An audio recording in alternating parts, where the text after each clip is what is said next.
అంటే మీరు 2005లో హైదరాబాద్‌కొచ్చా అంటున్నారు గదా! యెస్. అంటే మీరు సినిమా ఇండస్ట్రీ కోసమే వచ్చారా? లేదంటే వేరే వర్క్ కోసం వచ్చారా? 100% వచ్చింది సినిమా గురించి. ఆ! వర్క్ అంటే ఎట్లా మనం మిడిల్ క్లాస్ కాబట్టి మనం వర్క్ జేయాలి.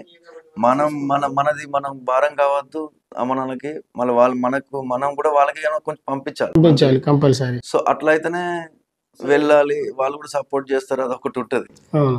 సో, అట్లనే చేస్తా ఉండే. చేస్తూ డివోషనల్స్ రాస్తూ పాడుతూ వచ్చిన టైంలో నాకొక స్టూడియోలో ఒక కళ్యాణ్ అన్న అని పరిచయమయ్యాడు. ఓకే. ఎవరు కళ్యాణ్ అన్నయ్య సౌండ్ ఇంజినీర్ పరిచయమయ్యాడు అప్పుడాయన. సో, ఆయన మనకు ఇండస్ట్రీలో దీపు ఉన్నాడు కదా! సింగర్ దీపు. సో, వాళ్ళ అన్నయ్య ప్రవీణ్ అన్న అని. ఆయన స్టూడియోకి తీసుకెళ్ళాడు. ఓకే. రమ్మని పిలిస్తే ఎళ్ళాను. సో, అప్పుడు ఆయనని ఇంట్రొడ్యూస్ చేశారు.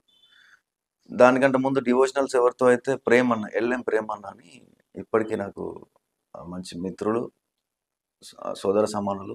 ఇద్దరు గూడా ప్రవీణ్ అన్న, ప్రేమన్న.